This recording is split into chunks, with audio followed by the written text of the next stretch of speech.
Today we are going to be doing a video. Oh, this is a reaction time. This is a reaction video. And today we are going to be watching 10 creepy horror movie references you missed in animation films. Lobster Fest won't last, so don't miss these 10 new and classic dishes. Only at Red Lobster.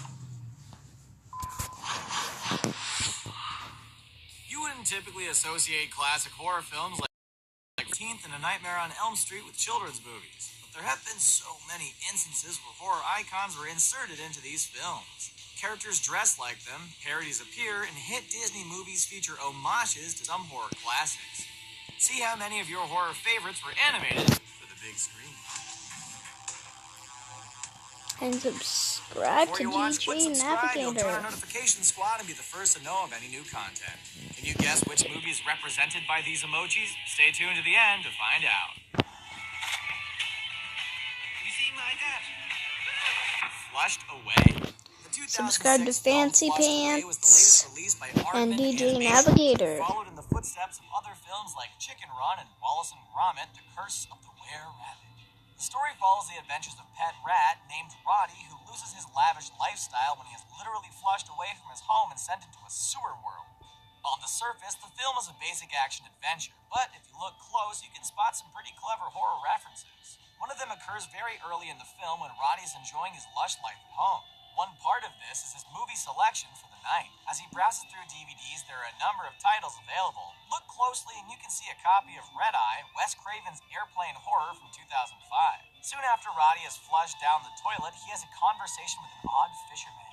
Wearing a full rain suit and sporting a giant hook for a hand, the fisherman is an obvious reference to the main killer in I Know What You Did Last Summer. In the 1997 film, the hooked killer haunts a group of teens 1 year after they hit him with a car.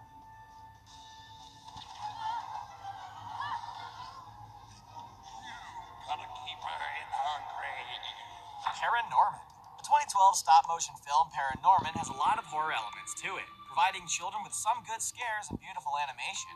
The writers and animators not only provided a great original story about a boy who could speak to the dead, but they managed to add in some great horror references as well. During an early scene in the film, a few scares are provided when Norman gets a text message.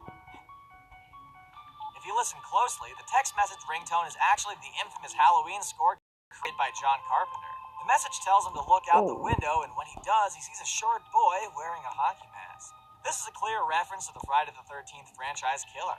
Of course, the mask is pulled off quickly to reveal Norman's best friend, Neil. The moment's not only a great homage to horror classics, but it provided a nice jump scare early on in the film. A quick laugh follows up the moment when Neil asks Norman if he wants to actually go play hockey. Children may not understand the references while watching, but it takes nothing away from the scenes and only provides more entertainment for more knowledgeable viewers.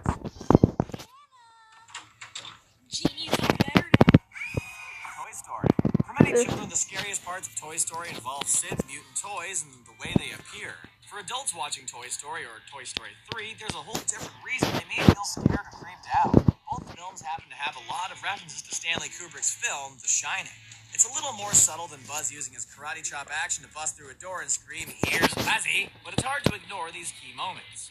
In the first Toy Story, the Shining reference is found during the scenes where Buzz and Woody explore Sid's house. Look closely at the carpet. Seem familiar?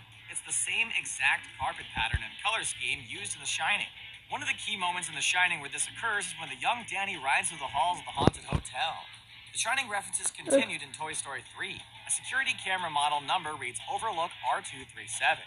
A garbage truck license plate also says RM237. Woody chats online with a dinosaur username, Velocisstar237.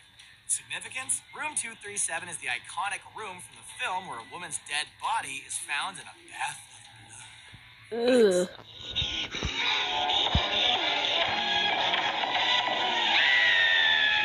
Daffy Duck's Quackbusters. In 1988, the Looney Tunes released a feature-length feature showcasing Daffy Duck as a detective. Officially titled Daffy Duck's Quackbusters, the film starts off with an introduction featuring a who's who of horror icons. While in a lounge club, Daffy Duck sings a song to all the monsters and creatures. Horror movie fans get to see reactions from classic Universal horror monsters like Frankenstein, This the Bride of seems familiar. Frankenstein, the Mummy, and the Wolfman. The creature from the Black Please Lagoon leave, is all like, dressed up, subscribe, and even and Godzilla comment got down a below. chance to find a seat in the Also, crowded club. hit the bell. The opening segment also And showcased some new horror 5, icons from the 4, time. 3, For example, the 2, Blob is so moved by Daffy's 1. performance that he starts melting right there. Please subscribe, comment it down below, hit the bell icon, and like the video. You are awesome. And also, sometimes if you subscribe, it's just too bad that they weren't included Fancy some of the main Pants, he'll story probably features give you a and cookie in adventures the mail. starring Daffy. Sorry about Lobster that, Fest guys. won't last, so don't miss these 10 new and classic dishes. Only at Red Lobster. Really sorry about They that. could have really increased the scares featured in the film. 10,000 years will give you such a crick in the neck. Aladdin. Genie really stole the show in Aladdin. Robin Williams' fast-paced, witty dialogue brought a lot of comedy and freshness to the story. Along with songs and magic, Genie was a master impersonator, riffing on everyone from Arsenio Hall to Arnold Schwarzenegger. A lot of his impressions probably went right over the children's heads, as the references were from all different aspects of pop culture. One of these was classic film star Peter Lorre. Lorre was a big star back in the 1930s, 40s, and 50s. He was known for films like Casablanca and The Maltese Falcon, but also starred in a number of horror films like M, Like the Millennium Falcon. Floor, and The Raven. These are the roles that Williams drew from for a scene in Aladdin. As the genie explains the rules of wishes to Aladdin, one of them is that he cannot bring people back from the dead. To help explain this rule, the genie transforms into a zombie and mimics Peter Lorre's distinct voice. The moment was subtle, but classic film fans couldn't miss it. On the Aladdin animated series, the Peter Lorre impression returned a few other times. At least it's a good way to expose children to films from a classic era. Comment down below which one, Monster Mash is not just a hit Halloween which song. movie reference is your favorite. The animated movie was released based on the Smash. In the animated film, classic horror monsters like Frankenstein and the Wolfman have lost their touch in the scare department. This one, a group of horror monsters. There's no more ads, I think. If the trio of monsters look familiar, it's because they're all based off of horror movie legends. There's a female doll that comes to life named Chicky. She's an homage to the Chucky doll from the Child's Play series. Just like Chucky, she has sharp wit, enjoys violence, and is the clear leader of the group. There's an alien named Alien Eater who is clearly designed from the Alien franchise. The last villain is named Freddy DeSpaghetti, who is a mixture between Freddy Krueger and Jason Voorhees. The character features a hockey mask and a number of sharp utensils for fingers. Three monsters may be parodies, but they act and have a number of characteristics from the original monster that they're based off. It's fun to watch these more modern characters take on classic monsters. Disaster! There's no way you can do this. But I really don't want to. Shrek 2. The Shrek franchise is full of pop culture references, including everything from Jurassic Park to The Matrix. If you're looking for horror movie references, the 2010 animated short Scared Shrekless is full of them. But this isn't the first time there was a horror movie referenced in the Shrek franchise. In 2004, the release of Shrek 2 showcased a collection of horror movie references. When the giant gingerbread man named Mongo was baked and given life, you'd hear the smaller gingerbread man use the infamous Frankenstein line, "It's alive!" The film also features a reference to The Shining. Shrek finds Fiona's old diary and flips through it, seeing all types of doodles of Prince Charming. He frantically starts flipping faster and faster through the pages, just like Wendy does as she reads Jack's written pages. One of the best horror references comes with the scene introducing the new character, Puss in Boots. Puss confronts Shrek and Donkey directly and begins attacking Shrek. He eventually makes his way into his clothes and bursts out through the chest of his white shirt. Sound familiar? It's a take on the classic scene in Alien where a chest burster rips through a man's chest in the same exact manner. Island can fly! Oh no! Tiny Toon Adventures, How I Spent My Vacation. Night Ghoulery. Tiny Toon Adventures was a great modern version of the Looney Tunes presented in the 1990s. The show wasn't afraid to take on all types of pop culture, and they did it with a funny wit and clever comedy. This comedy transitioned well into two TV movies, How I Spent My Vacation and Night Ghoulery. Each one features horror movie references in multiple ways. In How I Spent My Vacation, Plucky Duck goes on a road trip vacation with Hamilton J. Pig. As they travel down the road, Hamilton's parents decide to pick up a random hitchhiker. The hitchhiker turns out to be an escaped serial killer. This becomes more Oh, apparent wow. when he puts on a hockey mask and wields a chainsaw, much like Jason Voorhees and Leatherface would have. A chase ensues between Plucky and the killer as the parents remain oblivious. Plucky Duck is also involved in the horror reference featured in the TV movie Night Ghoulery. The opening musical number parodies a number of films, including an extended number on Seen A that Nightmare picture Before before. Christmas. Just before Jack is about to go through the Tiny Toon Adventure Street door, he is crushed by Babs and Buster. One of the highlights in the musical opening is Plucky Duck talking about his Halloween costume and dressing up as horror icon Freddy Krueger. A lot of Freddy Krueger references. Finding Nemo. The opening of Pixar's Finding Nemo is pretty sad and scary as it is, but even as filmmakers try to lighten the mood with the rest of the film, they cannot help but add in some horror movie references.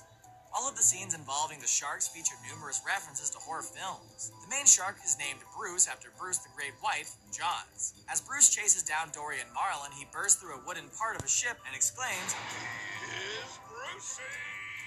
"This is a direct parody of The Shining's Here's Johnny's Scene."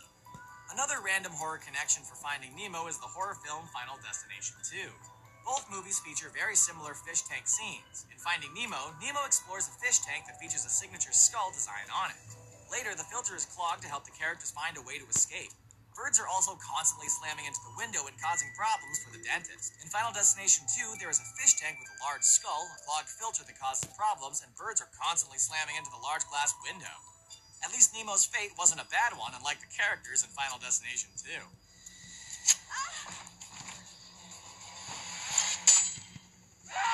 Monsters vs. Aliens.